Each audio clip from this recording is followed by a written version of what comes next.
Hi ಸ್ನೇಹಿತರೆ, ಇವತ್ತಿನ ಒಂದು ಪ್ರಮುಖ ವಿಡಿಯೋ ಏನಪ್ಪ ಅಂತಂದರೆ ಸಿಂಧು ನಾಗರಿಕತೆಗೆ ಸಂಬಂಧಿಸಿದಂಥ ಪ್ರಮುಖ ಪ್ರಶ್ನೆಗಳು ಮತ್ತು ಉತ್ತರಗಳನ್ನು ನೋಡಿಕೊಳ್ಳೋಣ. ನೀವೇನಾದರೂ ಹೊಸಬರಾದರೆ ಬೇಗನೆ ಚಾನಲ್ಗೆ ಸಬ್ಸ್ಕ್ರೈಬ್ ಆಗಿ. ಹಾಗಾದರೆ ಬನ್ನಿ ಸ್ನೇಹಿತರೆ, ನಾವು ಸಿಂಧು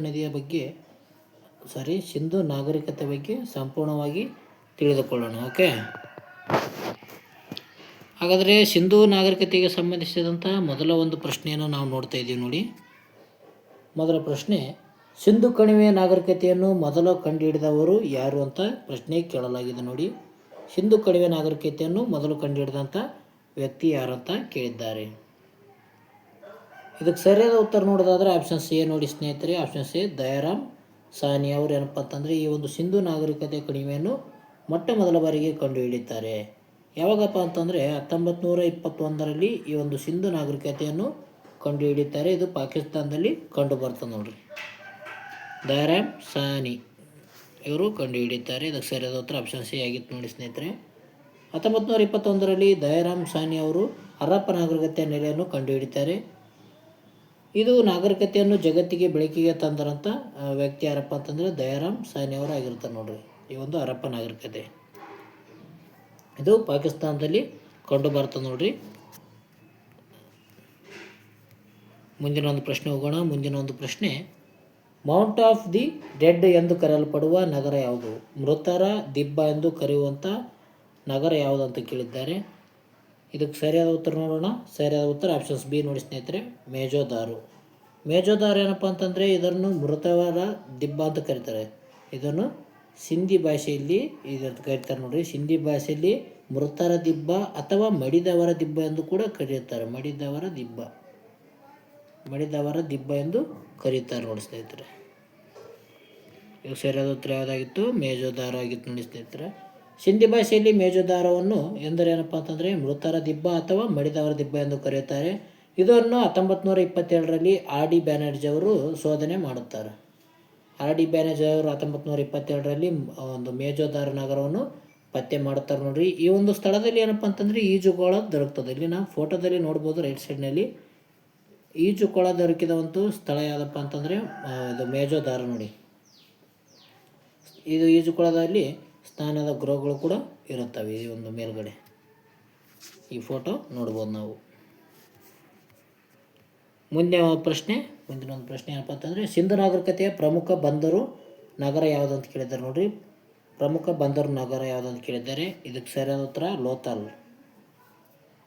ಏನಪ್ಪ ಅಂತಂದರೆ ಈ ಒಂದು ಸಿಂಧು ನಾಗರಿಕತೆಯ ಪ್ರಮುಖ ಬಂದರು ನಗರ ಆಗಿದೆ. ಬಂದರು ಅಂದರೆ ಏನಪ್ಪ ಅಂತಂದರೆ ಹಡಗು ನಿಲ್ಲುವ ಒಂದು ಕಟ್ಟೆಗೆ ಬಂದರು ಎಂದು ಕರೆಯುತ್ತಾರೆ ನೋಡ್ರಿ. ಗುಜರಾತ್ನಲ್ಲಿದ್ದ ಲೋಥಾಲ್ ಪ್ರಾಚೀನ ಕಾಲದ ಪ್ರಮುಖ ವ್ಯಾಪಾರ ಕೇಂದ್ರ ಆಗಿರ್ತಾರೆ ಮತ್ತು ಬಂದರು ಕೂಡ ಆಗಿರ್ತದೆ. ಇದು ಹಡಗು ಕಟ್ಟೆ ಕಂಡು ಬಂದಿದೆ ಅಂತ ಹೇಳ್ತೇವೆ. ಈ ಒಂದು ಸ್ಥಳದಲ್ಲಿ ಹಡಗು ಕಟ್ಟೆ ಕಂಡು ಬಂದಿವೆ. ಇಲ್ಲಿ ಲೋಥಾಲ್ನಲ್ಲಿ ಬಂದರೆಂದು ಕರೀತಾರೆ ನೋಡ್ರಿ. ಹಡಗು ನಿಲ್ಲುವ ಸ್ಥಳಗಳನ್ನು ಬಂದರೆಂದು ಕರೆಯುತ್ತಾರೆ. ಎಸ್.ಆರ್. ರಾವ್ ಅವರು ಏನು ಮಾಡ್ತಾರೆ ಅಂದರೆ ಇದನ್ನು ಕಂಡುಹಿಡಿಯುತ್ತಾರೆ. ಯಾವುದಕ್ಕೆ? ಲೋಥಾಲನ್ನು ಕಂಡುಹಿಡಿದಾರೆ ಯಾರಪ್ಪ ಅಂತಂದರೆ ಎಸ್.ಆರ್. ರಾವ್ ಅವರು 1953ರಲ್ಲಿ ಈ ಒಂದು ಲೋಥಾಲನ್ನು ಪತ್ತೆ ಮಾಡ್ತಾರೆ ನೋಡ್ರಿ. ಎಸ್.ಆರ್. ರಾವ್ ಅವರು. ಮುಂದಿನ ಒಂದು ಪ್ರಶ್ನೆ, ಸಿಂಧು ಕಣಿವೆಯ ಜನರಿಗೆ ಈ ಕೆಳಗಿನ ಯಾವ ಲೋಹದ ಪರಿಚಯವಿರಲಿಲ್ಲ ಅಂತ ಕೇಳಿದ್ದಾರೆ ಪ್ರಶ್ನೆ. ಸಿಂಧು ನಾಗರಿಕತೆ ಜನರಿಗೆ ಈ ಕೆಳಗಿನ ಯಾವ ಲೋಹ ಪರಿಚಯ ಇರಲಿಲ್ಲ? ಇದಕ್ಕೆ ಸರಿಯಾದ ಉತ್ತರ ಕಬ್ಬಿಣ ನೋಡಿ ಸ್ನೇಹಿತರೆ. ಕಬ್ಬಿಣ ಏನಪ್ಪ ಅಂತಂದರೆ ಸಿಂಧು ನಾಗರಿಕತೆ ಜನರಿಗೆ ಪರಿಚಯ ಇರಲಾರ್ದಂಥ ಲೋಹ ಆಗಿದೆ. ಮಾನವನ ಬಳಕೆ ಮಾಡಿದಂಥ ಮೊದಲ ಒಂದು ಲೋಹ ಯಾವಪ್ಪ ಅಂತ ತಾಮ್ರ ಆಗಿದೆ ನೋಡಿ. ಬಳಕೆ ಮಾಡಿದ್ದು ತಾಮ್ರ. ಮೊದಲು ಪತ್ತೆ ಮಾಡಿದ್ದು ಚಿನ್ನ ಪತ್ತೆ ಮಾಡಿರ್ತಾನೆ. ಬಳಕೆ ಮಾಡಿದ್ದು ತಾಮ್ರ ಆಗಿರ್ತದೆ. ಸಿಂಧು ಜನರು ತಾಮ್ರ, ಕಂಚು, ಬೆಳ್ಳಿ ಮತ್ತು ಚಿನ್ನವನ್ನು ವ್ಯಾಪಕವಾಗಿ ಬಳಸುತ್ತಿರ್ತಾರೆ. ಆದರೆ ಅವರಿಗೆ ಕಬ್ಬಿಣದ ಬಗ್ಗೆ ತಿಳಿದಿರಲಿಲ್ಲ ನೋಡ್ರಿ. ಸಿಂಧು ನಾಗರಿಕತೆ ಜನರಿಗೆ ಈ ಒಂದು ಕಬ್ಬಿಣದ ಬಗ್ಗೆ ತಿಳಿದಿರೋದಿಲ್ಲ. ಮುಂದಿನ ಒಂದು ಪ್ರಶ್ನೆ, ಸಿಂಧು ಜನರಿಗೆ ಈ ಕೆಳಗಿನ ಯಾವ ಪ್ರಾಣಿಯ ಪರಿಚಯ ಸ್ಪಷ್ಟವಾಗಿ ಇರಲಿಲ್ಲ? ಈಗ ತಾನೇ ಒಂದು ಲೋಹದ ಬಗ್ಗೆ ಕೇಳಿದರೆ ಈಗ ಪ್ರಾಣಿಗಳ ಬಗ್ಗೆ ಕೇಳಿದ್ದಾರೆ ನೋಡ್ರಿ. ಯಾವ ಪ್ರಾಣಿಯ ಬಗ್ಗೆ ಸಿಂಧು ನಾಗರಿಕತೆ ಜನರಿಗೆ ಗೊತ್ತಿಲ್ಲ ಅಂತ ಕೇಳಿದ್ದಾರೆ. ಸರಿಯಾದ ಉತ್ತರ ಆಪ್ಷನ್ ಸಿ ನೋಡಿ. ಕುದುರೆ ಬಗ್ಗೆ ಅವರಿಗೆ ಯಾವುದೇ ರೀತಿಯಾದಂಥ ಒಂದು ಮಾಹಿತಿ ಪರಿಚಯ ಇರೋದಿಲ್ಲ. ಆನೆ ಆಗಿರ್ಬೋದು, ಹಸು ಆಗಿರ್ಬೋದು, ಎತ್ತಾಗಿರ್ಬೋದು ಇವರು ತಿಳಿದಿದ್ದರು ಸಿಂಧು ನಾಗರಿಕತೆ ಜನರು. ಸಿಂಧು ನಾಗರಿಕತೆ ಮುದ್ರೆಗಳಲ್ಲಿ ಮತ್ತು ಬಹುಪಾಲು ಅವಶೇಷಗಳಲ್ಲಿ ಕುದುರೆಗಳ ಬಗ್ಗೆ ಸ್ಪಷ್ಟವಾದ ಪ್ರಯೋಗಗಳು ಇಂದುವರೆಗೂ ಕೂಡ ಕಂಡು ಬಂದಿಲ್ಲ ನೋಡಿ. ಕುದುರೆ ಬಗ್ಗೆ ಅವರಿಗೆ ಪರಿಚಯವಿರಲಿಲ್ಲ. ಮುಂದಿನ ಒಂದು ಪ್ರಶ್ನೆ, ಸಿಂಧು ನಾಗರಿಕತೆ ಲಿಪಿಯನ್ನು ಏನೆಂದು ಕರೆಯುತ್ತಾರೆ? ಸಿಂಧು ನಾಗರಿಕತೆಯ ಲಿಪಿಯನ್ನು ಏನೆಂದು ಕರೆಯುತ್ತಾರೆ ಅಂತ ಕೊಟ್ಟಿದ್ದಾರೆ. ಇದಕ್ಕೆ ಸರಿಯಾದ ಉತ್ತರ ಚಿತ್ರಲಿಪಿ ನೋಡಿ, ಫೋಟೋಗ್ರಾಫಿಕ್ ಅಂತ ಕರೆಯುತ್ತಾರೆ. ಚಿತ್ರಲಿಪಿಯನ್ನು ಸಿಂಧು ನಾಗರಿಕತೆಯ ಬಳಕೆ ಮಾಡ್ತಿರ್ತಾರೆ. ಅವರ ಲಿಪಿಯು ಚಿತ್ರಗಳು ಚಿಹ್ನೆಗಳ ರೂಪದಲ್ಲಿ ಮತ್ತು ಇದನ್ನು ಬಲದಿಂದ ಎಡದಿಂದ ಬಲಕ್ಕೆ ಬರೆಯಲಾಗಿದೆ. ಅಂದರೆ ಖರೋಷ್ಠಿ ಲಿಪಿಯಲ್ಲಿ ಬರೆದಿರ್ತಾರೆ. ಖರೋಷ್ಠಿ ಅಂದರೆ ಏನಪ್ಪ ಅಂತಂದರೆ ಎಡದಿಂದ ಬಲಕ್ಕೆ ಬರೆಯೋ ರೀತಿಯಲ್ಲಿ ಇರ್ತದೆ ನೋಡ್ರಿ. ಅದೊಂದು ಖರೋಷ್ಠಿ ಲಿಪಿಯಲ್ಲಿ ಬರೆದಿರ್ತಾರೆ. ಅಂದರೆ ಎಲ್ಲರೂ ಎಡದಿಂದ ಬಲಕ್ಕೆ ಈ ರೀತಿಯಾಗಿ ಈ ಕಡೆ ಹೋಗಿರುತ್ತೆ ನೋಡ್ರಿ. ಇಲ್ಲಿ ನೋಡ್ಬೋದು ನಾವು ರೈಟ್ ಸೈಡ್ನಲ್ಲಿ ಅವರೊಂದು ಲಿಪಿಗಳು ಯಾವ ರೀತಿಯಾಗಿದ್ದಾವೆ ಅಂತ. ಅವನ್ನು ಇಂದಿಗೂ ಕೂಡ ಸಂಪೂರ್ಣವಾಗಿ ಓದಲು ಯಾರ ಕೈಲೂ ಕೂಡ ಸಾಧ್ಯವಾಗಿಲ್ಲ ಅಂತಲೇ ಹೇಳ್ಬೋದು. ಈ ಒಂದು ಸಿಂಧು ನಾಗರಿಕತೆ ಜನರ ಒಂದು ಚಿತ್ರಲಿಪಿ ಈ ರೀತಿಯಾಗಿ ಇದೆ. ಮುಂದಿನ ಒಂದು ಪ್ರಶ್ನೆ, ಪ್ರಸಿದ್ಧ ಗ್ರೇಟ್ ಬಾತ್ ಅಂದರೆ ಬೃಹತ್ ಸ್ನಾನಗೃಹ ಎಲ್ಲಿ ಕಂಡು ಬಂದಿದೆ? ನಾನು ಈಗ ತಾನು ಹೇಳಿದೆ ಬೃಹತ್ ಸ್ನಾನದ ಒಂದು ಕೂಡ ಎಲ್ಲಿ ಕಂಡು ಬಂದಿದೆ ಅಂತ ಹೇಳಿದ್ದೇನೆ. ಇದು ಗ್ರೇಟ್ ಬಾತ್ ಅಂತ ಕರೀತಾರೆ ನೋಡ್ರಿ. ಎಲ್ಲಿ ಅಂದರೆ ಇದು ಸರಿಯಾದ ಉತ್ತರ ಮೇಜೋದಾರು. ಮೇಜೋದಾರದಲ್ಲಿ ಗ್ರೇಟ್ ಒಂದು ಸ್ನಾನದ ಗೃಹಗಳು ಕಂಡು ಬಂದಿದ್ದಾವೆ. ಓಕೆ, ಇದು ಸುಟ್ಟ ಇಟ್ಟಿಗೆಗಳಿಂದ ನಿರ್ಮಿಸಲಾದ ಅತ್ಯಂತ ಸುಂದರವಾದ ಕಟ್ಟಡವಾಗಿದ್ದು ಧಾರ್ಮಿಕ ಆಚರಣೆಯ ಸ್ನಾನಕ್ಕಾಗಿ ಬಳಸಲ್ಪಡುತ್ತಿತ್ತು ಎಂದು ಇತಿಹಾಸಕಾರರು ನಂಬುತ್ತಾರೆ. ಈ ಒಂದು ಮೇಜೋದಾರದಲ್ಲಿ ಆ ಒಂದು ಏನು ಕೊಳ ಇದೆ ಆ ಕೊಳದ ಮೇಲ್ಗಡೆ ಈ ಒಂದು ಸ್ನಾನದ ಗೃಹಗಳು ಕಂಡು ಬಂದಿದ್ದಾವೆ ಸುತ್ತಲೂ. ಅಲ್ಲಿ ಬಂದಂಥ ಸ್ನಾನ ಮಾಡಿ ಅಲ್ಲಿ ಜಳಕ ಮಾಡ್ತಿದ್ರಂತ ನಂಬಲಾಗ್ತದೆ. ಮುಂದಿನ ಒಂದು ಪ್ರಶ್ನೆ, 6 ಉಗ್ರಾಣಗಳ ಸಾಲು ಎಲ್ಲಿ ಕಂಡು ಬಂದಿದೆ? 2022ರಲ್ಲಿ 24ರಲ್ಲಿ ಏನು ಈ ಒಂದು ಪೊಲೀಸ್ ಕಾನ್ಸ್ಟೇಬಲ್ ಎಕ್ಸಾಮ್ CRDR ನಡೆಸಿದ್ರು ಆ ಒಂದು ಪರೀಕ್ಷೆಯಲ್ಲಿ ಕೇಳಿರುವಂಥ ಪ್ರಶ್ನೆ ಇದಾಗಿದೆ ನೋಡಿ ಸ್ನೇಹಿತರೆ. ಅಲ್ಲಿ ಏನು ಕೇಳಿದರು, ಎಷ್ಟು ಉಗ್ರಾಣ ಸಾಲುಗಳು ಕಂಡು ಬಂದಿವೆ ಅಂತ ಕೇಳಿದರು. ಆ ಒಂದು 2024ರ ಒಂದು ಪೊಲೀಸ್ ಪರೀಕ್ಷೆಯಲ್ಲಿ ಎಷ್ಟು ಉಗ್ರಾಣಗಳು ಸಾಲುಗಳು ಕಂಡು ಬಂದಿವೆ ಅಂತ ಕೊಟ್ಟಿದ್ದರು. ಅದಕ್ಕೆ ಸರಿಯಾದ ಉತ್ತರ ಏನಾಗಿತ್ತು? 6 ಆಗಿತ್ತು. ಈಗ ಇಲ್ಲೇನು ಕ್ವಶನ್ ಕೇಳಿದ್ದಾರೆ, 6 ಉಗ್ರಾಣಗಳ ಸಾಲು ಎಲ್ಲಿ ಕಂಡು ಬಂದಿವೆ ಅಂತ ಕೇಳಿದ್ದಾರೆ ನೋಡ್ರಿ. ಇದಕ್ಕೆ ಸರಿಯಾದ ಉತ್ತರ ಯಾವುದಂದರೆ ಹರಪ್ಪ ನಾಗರಿಕತೆಯಲ್ಲಿ ಏನಪ್ಪ ಅಂತಂದರೆ 6 ಉಗ್ರಾಣಗಳ ಸಾಲುಗಳು ಕಂಡು ಬಂದಿರ್ತವೆ. ಓಕೆ, ಹರಪ್ಪ ನಾಗರಿಕತೆ ನೋಡಿ ಸ್ನೇಹಿತರೆ. ಹರಪ್ಪದಲ್ಲಿ ಧಾನ್ಯಗಳನ್ನು ಶೇಖರಿಸಿಡಲು ಕಟ್ಟಲಾದ 6 ಉಗ್ರಾಣ ಸಾಲುಗಳು ಪತ್ತೆಯಾಗಿದೆ. ಇದು ಅವರ ಕೃಷಿ ಸಮೃದ್ಧಿಯನ್ನು ತೋರಿಸುತ್ತದೆ ಅಂತಲೇ ಹೇಳ್ಬೋದು. ಈ ಒಂದು ಹರಪ್ಪ ನಾಗರಿಕತೆಯಲ್ಲಿ 6 ಉಗ್ರಾಣ ಸಾಲುಗಳು ಕಂಡು ಬಂದಿರ್ತವೆ. ಎಷ್ಟು ಉಗ್ರಾಣ ಸಾಲುಗಳು ಕಂಡು ಬಂದಿವಂತ ಪ್ರಶ್ನೆ ಆಗುತ್ತೆ ನೋಡ್ರಿ. ಮುಂದಿನ ಒಂದು ಪ್ರಶ್ನೆ, ಸಿಂಧು ಜನರು ಬೆಳೆದ ಪ್ರಮುಖ ಆಹಾರ ಬೆಳೆಗಳು ಯಾವುವು? ಸಿಂಧು ಜನ ಬೆಳೆದಂಥ ಪ್ರಮುಖ ಒಂದು ಆಹಾರದ ಬೆಳೆಗಳು ಯಾವ್ಯಾವು ಅಂತ ಕೇಳಿದ್ದಾರೆ. ಇದಕ್ಕೆ ಸರಿಯಾದ ಉತ್ತರ ನೋಡೋದಾದರೆ ಗೋಧಿ ಮತ್ತು ಬಾರ್ಲಿ. ಆಪ್ಷನ್ಸ್ ಬಿ ಸರಿಯಾದ ಉತ್ತರ ಆಗಿದೆ ನೋಡಿ. ಗೋಧಿ ಮತ್ತು ಬಾರ್ಲಿ ಏನಪ್ಪ ಅಂತಂದರೆ ಸಿಂಧು ನಾಗರಿಕತೆಯ ಜನರು ಏನಪ್ಪ ಅಂತಂದರೆ ಅತಿ ಹೆಚ್ಚು ಬೆಳೆಯುತ್ತಿರ್ತಾರೆ ಗೋಧಿ ಮತ್ತು ಬಾರ್ಲಿ. ಇವು ಗೋಧಿ ಮತ್ತು ಬಾರ್ಲಿ ಏನಪ್ಪ ಅಂತಂದರೆ ಇವೊಂದು ರಬಿ ಬೆಳೆಗಳಾಗಿದ್ದಾವೆ ನೋಡಿ ಸ್ನೇಹಿತರೆ. ಗೋಧಿ ಮತ್ತು ಬಾರ್ಲಿ ಅವರ ಪ್ರಮುಖ ಆಹಾರ ಬೆಳೆಯಾಗಿತ್ತು. ವಿಶೇಷವೆಂದರೆ ಏನಪ್ಪ ಅಂತಂದರೆ ಪ್ರಪಂಚದಲ್ಲೇ ಮೊದಲ ಬಾರಿಗೆ ಹತ್ತಿಯನ್ನು ಬೆಳೆದ ಕೀರ್ತಿ ಕೂಡ ಇವರಿಗೆ ಸಲ್ಲಿಸ್ತದೆ. ಹತ್ತಿಯನ್ನು ಬೆಳೆದಂಥ ಕೂಡ ಕೀರ್ತಿ ಯಾರಿಗೆ ಸಲ್ತದೆ ಅಂದರೆ ಸಿಂಧು ನಾಗರಿಕತೆ ಜನರಿಗೆ ಸಲ್ಲುತ್ತದೆ. ಮುಂದಿನ ಒಂದು ಪ್ರಶ್ನೆ, ಸಿಂಧು ಜನರು ಪೂಜಿಸುತ್ತಿದ್ದ ಪ್ರಮುಖ ಪುರುಷ ದೇವರು ಯಾರು? ಈ ಒಂದು ಸಿಂಧು ಜನರು ಪೂಜಿಸುತ್ತಿದ್ದ ಪ್ರಮುಖ ಪುರುಷ ಒಂದು ದೇವರು ಯಾರಪ್ಪ ಅಂತಂದರೆ ಪಶುಪತಿ ಮಹಾದೇವ ನೋಡಿ. ಪಶುಪತಿ ಮಹಾದೇವನನ್ನು ಸಿಂಧು ಜನರು ಏನು ಮಾಡ್ತಾ ಇರ್ತಾರೆ ಅಂದರೆ ಪೂಜೆಯನ್ನು ಮಾಡುತ್ತಿರ್ತಾರೆ. ಪಶುಪತಿ ಮಹಾದೇವ ಯೋಗಿ ಭಂಗಿಯಲ್ಲಿ ಕುಳಿತಿರುವ 3 ಮುಖ ಹೊಂದಿರುವ ಮತ್ತು ಸುತ್ತಲೂ ಪ್ರಾಣಿಗಳಿರುವ ಪಶುಪತಿ ಮುದ್ರೆ ಮೇಜೋದಾರದಲ್ಲಿ ದೊರೆತಿದೆ. ಮೇಜೋದಾರದಲ್ಲಿ ಇದು ಕಂಡುಬರ್ತದೆ. ಇದು ಶಿವನ ಒಂದು ಪ್ರಾಚೀನ ರೂಪ ಅಂತಲೇ ಹೇಳ್ಬೋದು ನಾವು. ರೈಟ್ ಸೈಡಲ್ಲಿ ಇದೆ ನೋಡಿ. ಈ ರೀತಿಯಾದಂಥ ಒಂದು ಭಂಗಿಯಲ್ಲಿ ಕುಳಿತಂಥ ಶಿವನ ಒಂದು ಕೆತ್ತನೆ ಮೇಜೋದಾರದಲ್ಲಿ ಕಂಡು ಬಂದಿದೆ. ಮುಂದಿನ ಒಂದು ಪ್ರಶ್ನೆ, ಸಿಂಧು ಜನರು ಪೂಜಿಸುತ್ತಿದ್ದ ಪ್ರಮುಖ ಸ್ತ್ರೀ ದೇವತೆ ಯಾರು? ಸ್ತ್ರೀ ದೇವತೆ ಕೇಳಿದ್ದಾರೆ. ಮಾತೃದೇವತೆ ಅಂತಲೇ ಹೇಳ್ತೀವಿ. ಮಾತೃದೇವತೆ ಗಾಡ್ಸ್ ಇದಕ್ಕೆ ಸರಿಯಾದ ಉತ್ತರ ಆಗಿದೆ ನೋಡಿ ಸ್ನೇಹಿತರೆ.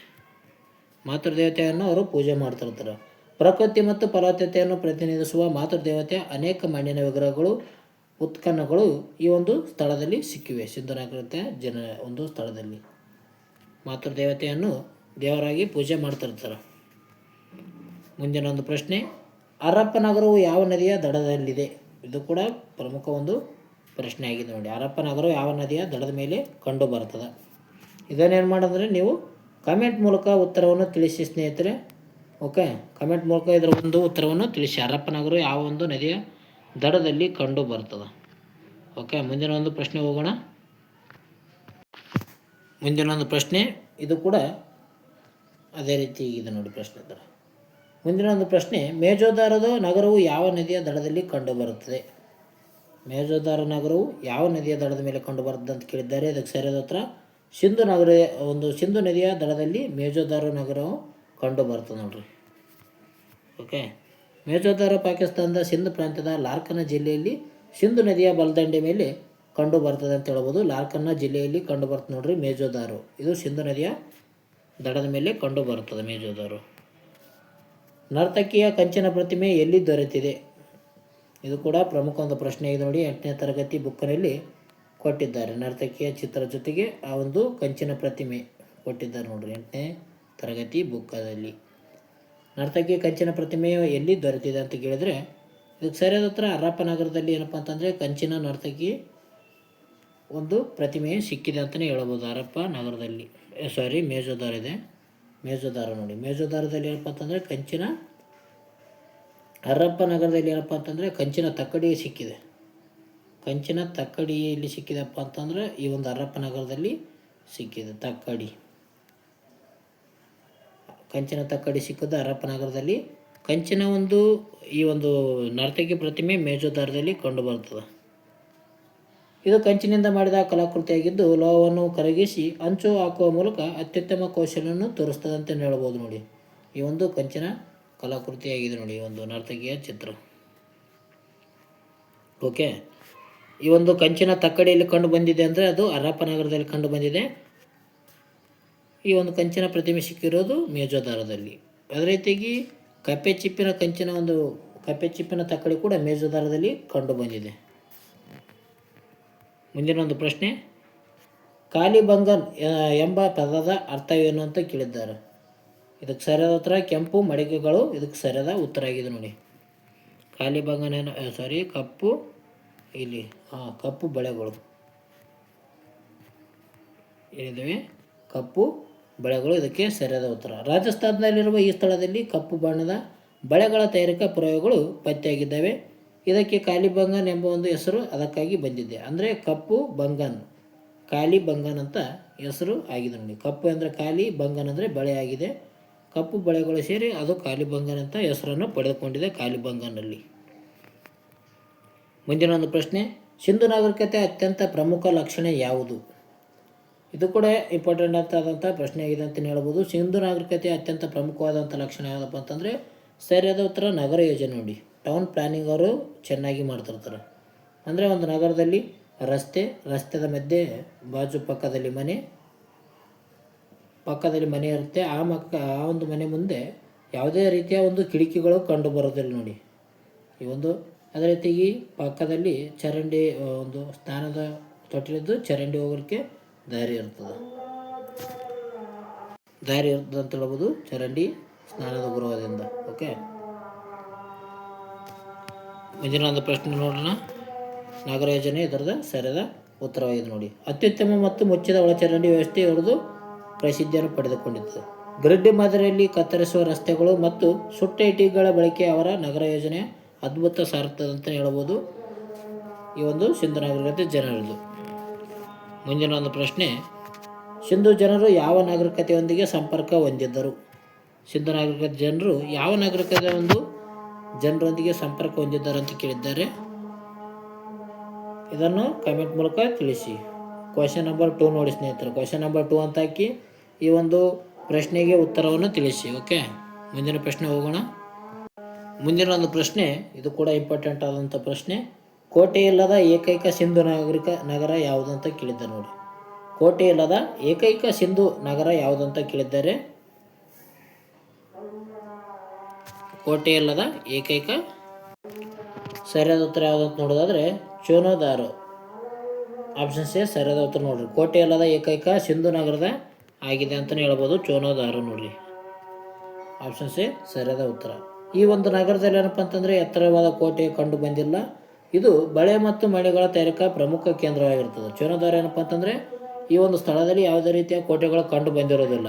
ಬರೇ ಬಳೆ ಮಾರುಕಟ್ಟೆ ಇದರಲ್ಲಿ ಪ್ರಸಿದ್ಧಿಯನ್ನು ಪಡೆದುಕೊಂಡಿರ್ತದೆ. ಆ ಮಣಿಗಳನ್ನು ಮಾರುವಂಥ ಒಂದು ನಗರ ಆಗಿರ್ತದೆ ಈ ಒಂದು ಚೋಳದಾರು. ಇಲ್ಲಿ ಯಾವುದೇ ಕೋಟೆಗಳು ಕಂಡು ಬಂದಿಲ್ಲ ನೋಡಿ ಸ್ನೇಹಿತರೆ.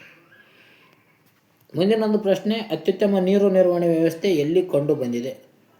ಅತ್ಯುತ್ತಮ ನೀರು ನಿರ್ವಹಣೆ ವ್ಯವಸ್ಥೆ ಯಾವ ಒಂದು ಸ್ಥಳದಲ್ಲಿ ಕಂಡು ಬಂದಿದೆ ಅಂತ ಕೇಳಿದ್ದಾರೆ.